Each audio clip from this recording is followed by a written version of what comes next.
पहला प्रश्न, आपने स्त्री के लिए प्रेम और पुरुष के लिए ध्यान का मार्ग बताया। मेरी तकलीफ यह है कि न प्रेम में पूरा डूब पाती हूं, न ध्यान में गहराई आती। कृपया बताएं मेरे लिए मार्ग क्या है। धर्म ज्योति ने पूछा है।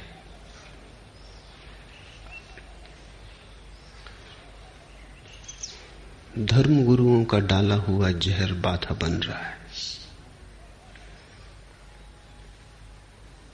उस जहर से जब तक छुटकारा न हो, प्रेम तो असंभव है, क्योंकि प्रेम की सदा से निंदा की गई है। प्रेम को सदा बंधन कहा गया है, और चूंकि प्रेम की निंदा की गई है और प्रेम को बंधन कहा गया है, इसलिए स्त्री भी सदा अपमानित की गई है। जब तक प्रेम स्वीकार न होगा तब तक स्त्री भी सम्मानित नहीं हो सकती, क्योंकि स्त्री का स्वभाव प्रेम है। और बड़े आश्चर्य की बात यह है कि स्त्रियां जितना धर्म गुरुओं से प्रभावित होती हैं उतना कोई भी नहीं होता, और उनकी जड़ पर ही वो कुठाराघात किए चले जाते हैं। लेकिन एक बार तुम्हारे मन में जहर फैल जाए और ऐसा ख्याल आ जाए कि प्रेम बंधन है, तो तुमने पुरुष की भाषा सीख ली और हृदय तुम्हारा स्त्री का है, तब तुम अड़चन में पड़ो। स्वाभाविक है। पुरुष के लिए सही है यही बात कि प्रेम बंधन है, स्त्री के लिए प्रेम मुक्ति है। और जो पुरुष के लिए जहर है वो स्त्री के लिए अमृत है।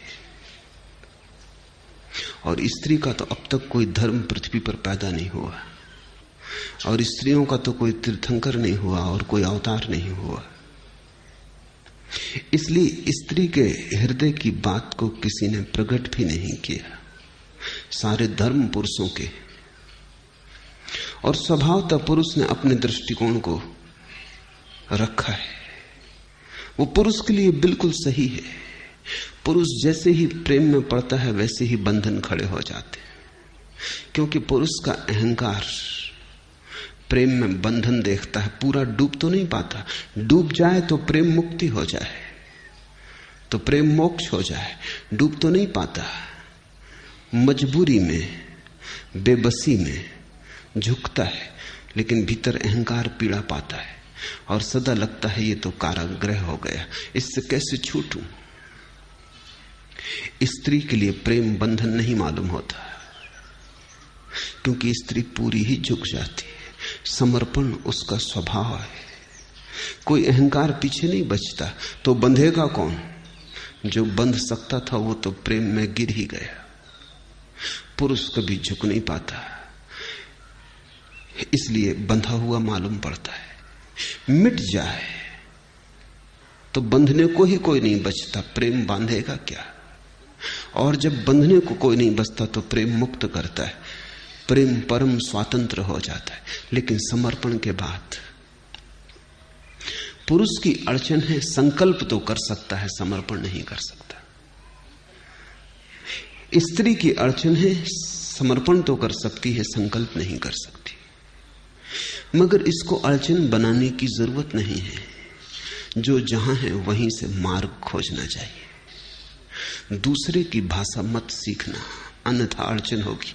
धर्म ज्योति के साथ यही हुआ है। महात्माओं के सत्संग में रही है, महात्माओं ने पूरे मन को विकृत कर दिया है।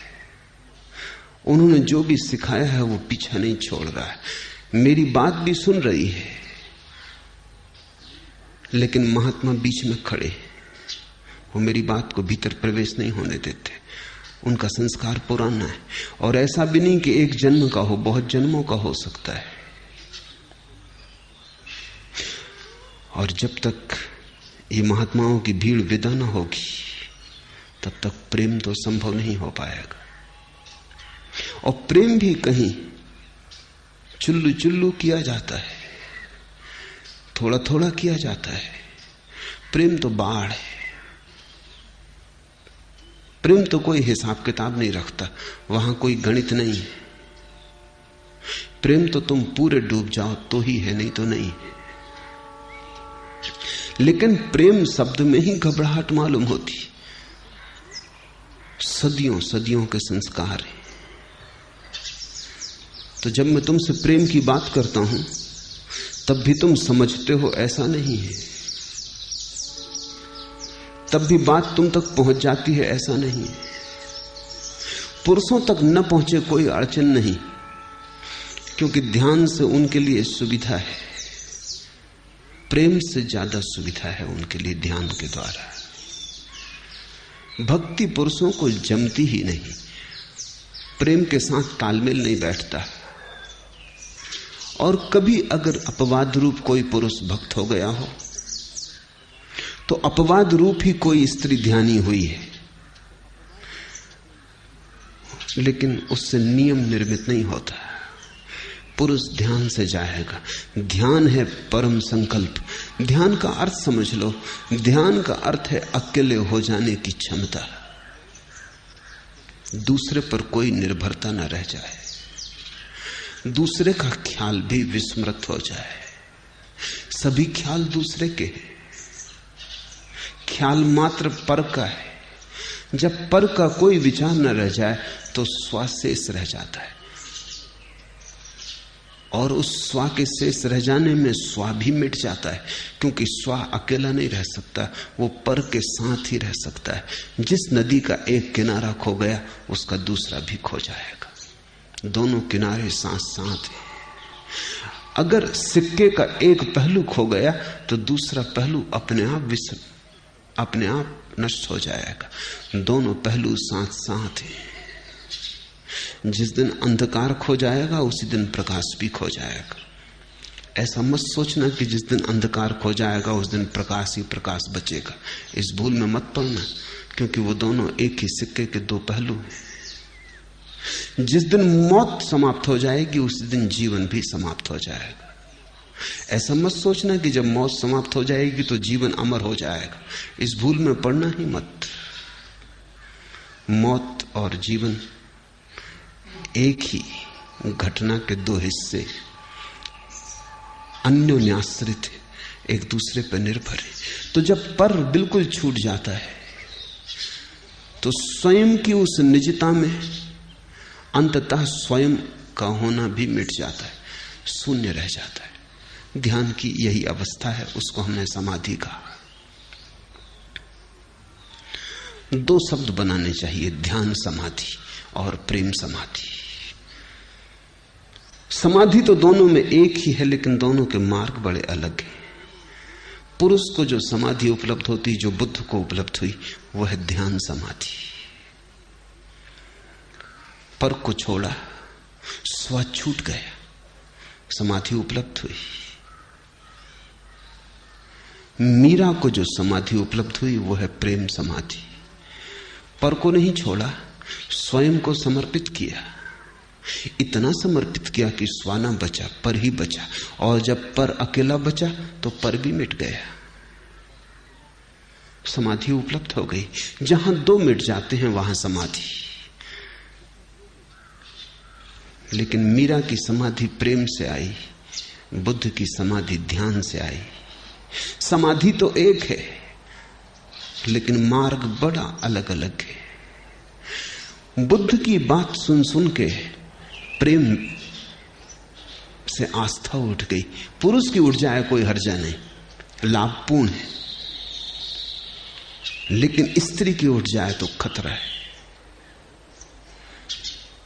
क्योंकि पुरुष के स्वभाव के तो अनुकूल है ध्यान का मार्ग, स्त्री के स्वभाव के अनुकूल नहीं है। और स्त्री पुरुष विपरीत है, इसलिए तो उनमें इतना आकर्षण है।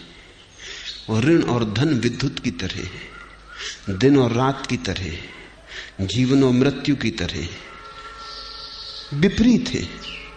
और इसलिए तो इतना आकर्षण है।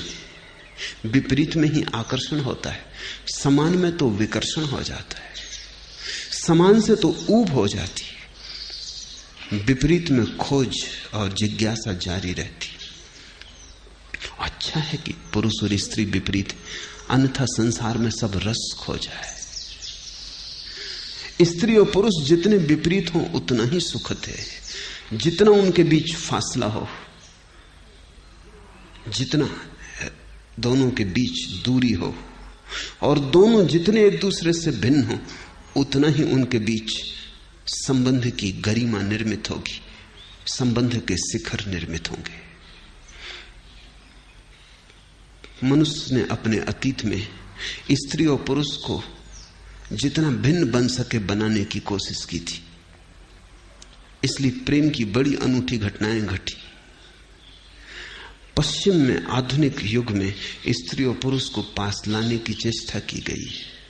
प्रेम समाप्त हुआ जा रहा है, क्योंकि स्त्री पुरुष करीब करीब समान मालूम होने लगे। स्त्री पुरुष समान होने चाहिए न्याय की दृष्टि में, समान नहीं होने चाहिए स्वभाव की दृष्टि से। बड़े असमान है, बड़े भिन्न है। असमान का यह अर्थ नहीं कि स्त्री पुरुष से नीची है या पुरुष स्त्री से ऊंचा है। असमान का अर्थ कि दोनों बड़े भिन्न है, जैसे रात और दिन, रोशनी और अंधेरा, इतना ही फासला है। कानून उनको समान माने, लेकिन मनोविज्ञान उन्हें समान नहीं कह सकता। और अगर समान बनाने की चेष्टा की गई तो जितने स्त्री पुरुष समान होते जाएंगे उतना ही स्त्री पुरुष जैसी हो जाएगी, पुरुष स्त्री जैसा हो जाएगा। उन दोनों के बीच का आकर्षण खो जाएगा। उन दोनों के बीच जो एक मधुर तनाव है, प्रेम भी है और संघर्ष भी है। मधुर तनाव है, लगाव भी है और विरोध भी है। कभी फूल भी खिलते हैं, कभी कांटे भी चुभ जाते हैं, पास भी आते हैं, दूर भी हटते हैं, निमंत्रण भी है, अस्वीकार भी है। उन दोनों के बीच ये जो बड़ा खेल चलता है जीवन का, ये जो सारी लीला है जीवन की, वो मधुर है, वो शुभ है, सुंदर है। और उस सब का आधार यह है कि स्त्री समर्पण करने में कुशल है। स्त्री हार के जीतती है, उसके जीतने का ढंग वही है। वो चरणों में रख देती है अपने को और सिरताज हो जाती है। वो अपने को खो देती है और पुरुष के रोए रोए में समा जाती है। इसी से पुरुष घबराता है, क्योंकि पुरुष जानता है उसका समर्पण खतरनाक है। उसके समर्पण में ही बंधन पैदा हो जाता है। पुरुष अपने को बंधा अनुभव करता है क्योंकि उसका अहंकार है। वो स्वाभाविक है कि वो अपने को बचाए, लड़े, संघर्ष करे। उसकी यात्रा अलग है। पुरुष बहिर्मुखी है, स्त्री अंतर्मुखी है। पुरुष और स्त्री जब एक दूसरे को प्रेम भी कर रहे हो तो पुरुष आंख खोल के प्रेम करता है, स्त्री आंख बंद करके। जब भी स्त्री भाव में होती आंख बंद कर लेती, क्योंकि जब भी भाव में होती तब वो अंतर्मुखी हो जाती।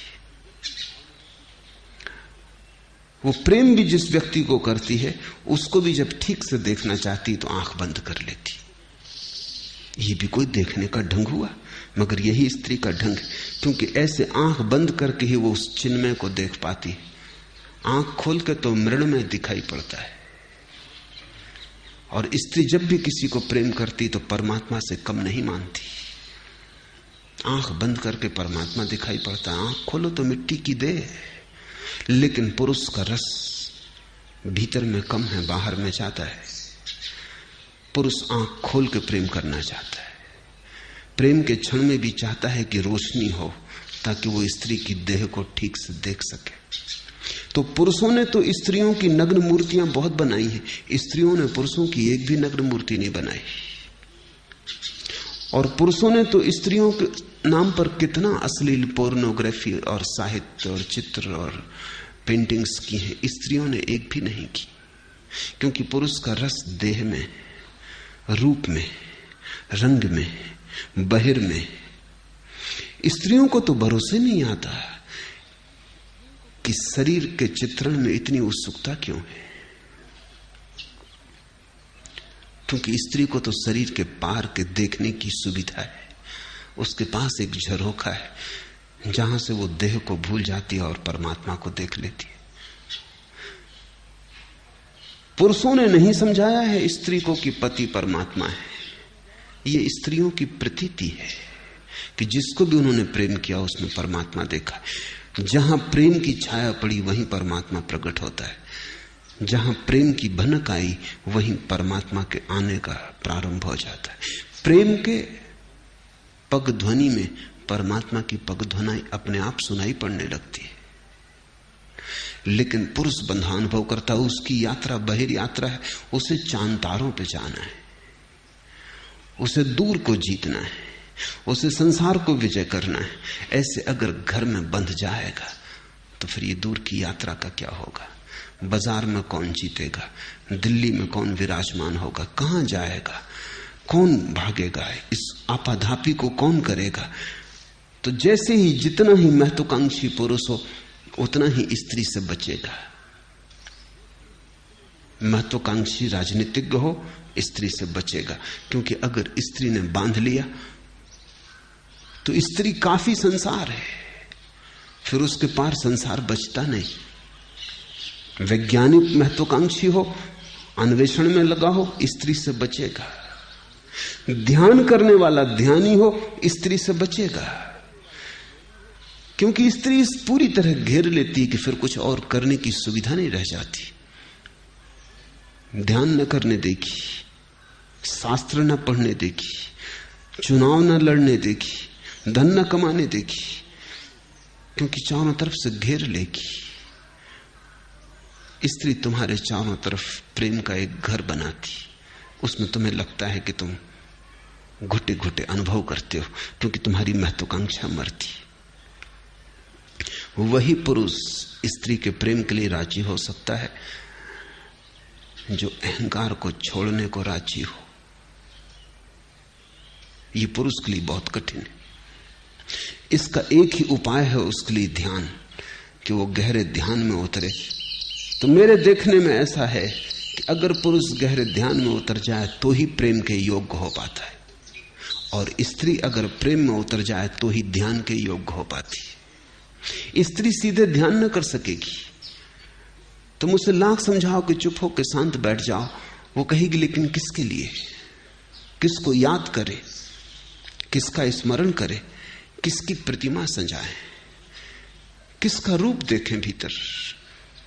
मंदिरों में जो प्रतिमाएं हैं वो सभी स्त्रियों ने रखी। परमात्मा के नाम के जितने गीत हैं वो सब स्त्रियों ने गाए। भजन है, कीर्तन है, उसका अनूठा रस स्त्रियों ने लिया है। और पुरुष और स्त्री के बीच बड़ी बेबूझ पहेली है, वो एक दूसरे को समझ नहीं पाते। समझें भी कैसे? तुम जिस स्त्री के साथ जीवन भर रहे हो या जिस पुरुष के साथ जीवन भर रहे हो उसको भी समझ नहीं पाते, क्योंकि भाषा अलग है, यात्रा अलग है, दोनों के सोचने का, होने का ढंग अलग है। जिस दिन दुनिया में ठीक ठीक समझ आएगी उस दिन स्त्री का मनोविज्ञान अलग होना चाहिए, पुरुष का मनोविज्ञान अलग। उन दोनों के मन अलग है, इसलिए सिर्फ मनोविज्ञान कहने से कुछ भी ना होगा। मनोविज्ञान से क्या पता चलता है? किसका मनोविज्ञान, स्त्री का या पुरुष का? स्त्री का मन का ढांचा ही अलग है, पुरुष के मन का ढांचा अलग है। इसलिए पुरुष महावीर और बुद्ध बन जाता है। महावीर को हमने नाम दिया जिन, जिसने जीत लिया। बुद्ध को हमने नाम दिया बुद्ध, जो जाग गया। लेकिन मीरा से पूछो जीता, मीरा कहेगी हारे।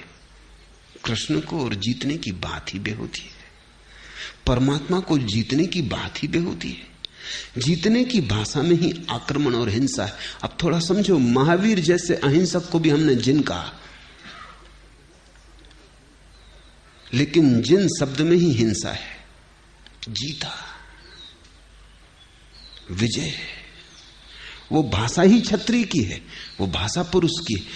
अब महावीर वैसे परम ध्यान को उपलब्ध हुए, ज्ञान को उपलब्ध हुए, लेकिन भाषा तो पुरुष की ही रहेगी। मीरा से पूछो जीता, मीरा कहेगी तुम समझे ही नहीं, प्रेम में कहीं कोई जीतता है, हारते, मगर हार ही वहां जीत है। मीरा से पूछो जागी, मीरा कहेगी जागना वहां कहां है, वहां तो खोना है, वहां तो मिटना है, वहां तो बेहोशी ही होश है। अब इसको थोड़ा समझ लेना, मीरा के लिए बेहोश हो जाना होश है और हार जाना जीत जाना है। महावीर और मीरा को मिला दो, इनके बीच बड़ी कठिनाई खड़ी हो जाएगी, इनके बीच चर्चा ना चल सकेगी, इनकी भाषा अलग होगी। जैसे दोनों दो अलग भाषाएं बोलते हो, एक जर्मन बोल रहा हो और एक जापानी, और कहीं कोई तालमेल ना बैठता हो, बैठेगा नहीं। पुरुष के लिए स्त्री पहेली रही है, स्त्री के लिए पुरुष पहेली। स्त्री सोच ही नहीं पाती कि तुम किस लिए चांद पर जा रहे हो, घर काफी नहीं। वही तो यशोधरा ने बुद्ध से पूछा जब वो लौट कर आए कि जो तुमने वहां पाया वो यहां नहीं मिल सकता था। ऐसा जंगल भागने की क्या पड़ी थी, ये घर क्या बुरा था। अगर शांति होना था तो जितनी सुविधा यहां थी इतनी वहां जंगल में तो नहीं थी। तुमने कहा होता हम तुम्हें बाधा ना देते, हम तुम्हें एकांत में छोड़ देते, हम सारी सुविधा कर देते कि तुम्हें जरा भी बाधा ना पड़े। लेकिन बुद्ध को अगर यशोधरा ऐसा इंतजाम कर देती कि जरा भी बाधा ना पड़े, यशोधरा अपनी छाया भी न डालती बुद्ध पर, तो भी बुद्ध बंधे बंधे अनुभव करते, क्योंकि वो अनजाने तार यशोधरा के चारों तरफ फैलते जाते और भी ज्यादा फैल जाते। वो छाया की तरह चारों तरफ अपना जाल बुन देती। वो घबरा के भाग गए। जो भी कभी भागा है जंगल की तरफ प्रेम से घबरा के भागा है। और क्या घबराहट, कहीं प्रेम बांध ना ले, कहीं प्रेम आसक्ति ना बन जाए, कहीं प्रेम राग ना हो जाए। स्त्रियों को जंगल की तरफ भागते नहीं देखा गया, क्योंकि स्त्री को समझ में नहीं आता भागना कहां है, डूबना है। डूबना यही हो सकता है। और स्त्री ने बहुत चिंता नहीं की परमात्मा की जो आकाश में, उसने तो उसी परमात्मा की चिंता की जो निकट और पास है। स्त्री को रस नहीं मालूम होता कि चीन में क्या हो रहा है, उसका रस होता है पड़ोसी के घर में क्या हो रहा है, पास। तुम्हें कई दफे लगता भी है पति को कि भी क्या फजूल की बातों में पड़ी कि पड़ोसी की पत्नी किसी के साथ चली गई, कि पड़ोसी के घर बच्चा पैदा हुआ, कि पड़ोसी नई कार खरीद लाया, ये भी क्या फिजूल की बातें हैं। वियतनाम है, इजराइल है, बड़े सवाल दुनिया के सामने है। तू ना समझ, पड़ोसी के घर बच्चा हुआ, ये भी कोई बात है। लाखों लोग मर रहे हैं युद्ध में, इसे एक बच्चे के होने से क्या होता है। स्त्री को समझ में नहीं आता कि तुम पड़ोसी के घर बच्चा पैदा होता है, इतनी बड़ी घटना घटती है, एक नया जीवन अवतीर्ण हुआ, कि पड़ोसी की पत्नी किसी के साथ चली गई, एक नए प्रेम का आविर्भाव हुआ। तुम्हें इसका कुछ रस ही नहीं। इजराइल से लेना देना क्या है, इजराइल से फासला इतना है कि स्त्री के मन पर उसका कोई अंकुरण नहीं होता, कोई छाप नहीं पड़ती, दूरी इतनी है। स्त्री परमात्मा जो बहुत दूर है आकाश में, उसमें सुख नहीं। परमात्मा जो बहुत पास है, बेटे में है, पति में है, परिवार में है, पड़ोसी में है, उसमें उसका रस है, क्योंकि दूर जाने में उसकी आकांक्षा नहीं है, यहीं डूब जाना है। और जिसे डूबना है वो कहीं भी डूब सकता है, लेकिन जिसे जीतना है वो हर कहीं नहीं जीत सकता। जीतने के लिए तो इंतजाम करना पड़ेगा युद्ध का, जीतने के लिए तो संघर्ष की व्यवस्था करनी पड़ेगी। हारने के लिए थोड़ी कोई व्यवस्था करनी पड़ती, जीतने के लिए व्यवस्था करनी पड़ती। हारना तो कभी भी हो सकता है निहत्ते, उसके लिए कोई शस्त्रों का थोड़ी आयोजन करना पड़ेगा, सेनाएं थोड़ी इकट्ठी करनी पड़ेंगी। हारना तो अभी हो सकता है, जैसे हो तुम वैसे ही, लेकिन जीतने के लिए तो बड़ा उपाय करना पड़ता है, फिर भी पक्का नहीं कि जीत पाओगे। तो महावीर के जीवन में बड़ा आयोजन है, वो विजय की यात्रा है। मीरा के जीवन में कोई भी आयोजन नहीं है, वो जहां थी वहीं नाचने लगी, वो जहां थी वहीं दीवानी हो गई। महावीर को होश साधना है, मीरा को बेहोशी साधनी है। तो ये धर्म ज्योति की तकलीफ में समझता हूं, साधुओं ने बिगाड़ा, और वो महात्मा अभी भी इसके चित्त पर भारी है। ये मेरे पास भी आ गई है तो भी आ नहीं पाई, संस्कार इसके वहीं जड़ता के। इसलिए प्रेम मुश्किल है, और ध्यान तो स्त्री को मुश्किल होता ही है। जब प्रेम ही ना हो पाएगा तो ध्यान तो हो ही ना सकेगा। प्रेम से ही ध्यान की तरफ जाने का रास्ता है। बेहोशी से ही होश सधेगा, हार से ही विजय मिलेगी। तो जितने जल्दी हो सके उतने जल्दी जो जहर के संस्कार दिए गए हैं उनको छोड़ दो, उनको हटाओ। इन संस्कारों के कारण तुम ठीक से स्त्री ही ना हो पाओगी, तुम्हारा हृदय प्रमुदित ना होगा, तुम खिल ना पाओगी। ध्यान रखो, अगर प्रेम ही ना सधा तो ध्यान तो कैसे सधेगा। प्रेम को ही साध लो तो ध्यान भी सध जाएगा। प्रेम की ही अन्यतम गहराई में ध्यान का फूल खिलेगा। वही स्त्री के लिए मार्ग है। हां, कुछ कभी कभी अपवाद स्वरूप कुछ स्त्रियों ने ध्यान भी साधा है, लेकिन अपवाद को मैं नियम नहीं बनाता। कश्मीर में एक स्त्री हुई लल्ला, उसकी महावीर से बैठ जाती बात। वो महावीर जैसी ही नग्न रही, कोई दूसरी स्त्री पूरी पृथ्वी पर नहीं रही। जैसे महावीर नग्न रहे ऐसी ही लल्ला भी नग्न रही। अकेली ही स्त्री है वो पूरे मनुष्य जाति के इतिहास में जो जंगल की तरफ भागी और नग्न हो गई। कश्मीर में उसका बड़ा आदर है। कश्मीरी कहते हैं हम दो ही शब्द जानते हैं, अल्लाह और लल्ला। मगर लल्ला स्त्रियों की प्रतिनिधि नहीं है, वो अपवाद है। ऐसे ही चैतन्य हुए पुरुषों में वो अपवाद है, वो पुरुषों के प्रतीक नहीं है। प्रतीक तो महावीर ही है। चैतन्य नाचे स्त्रियों जैसे, भक्ति विभोर, ठीक है, लेकिन उनसे नियम नहीं बनते। और हमेशा ध्यान रखना, नियम से चलने की कोशिश करना। और जो अपवाद है वो पूछने ना आएगा, जो नियम है वही पूछने आया है।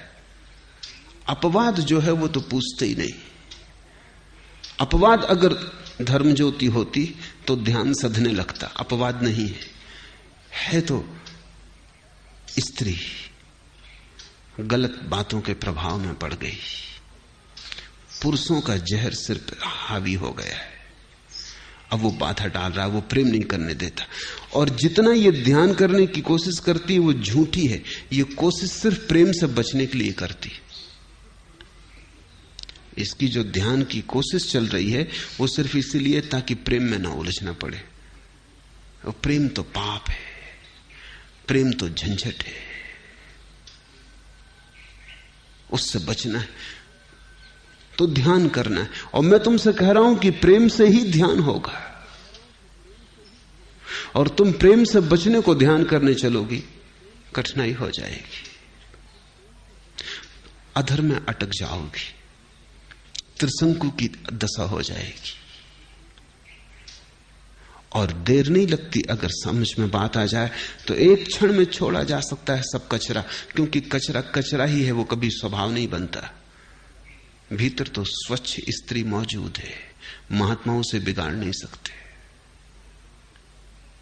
महात्माओं की बातचीत ऊपर ऊपर के पत्ते हैं, नीचे तो धारा बह रही है इस तृण स्वभाव की।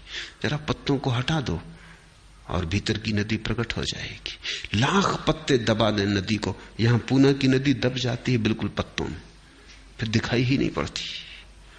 लेकिन तो भी भीतर है, पत्ते लाख दबा दें तो भी जरा सा हटाओ और नदी प्रकट हो जाती है।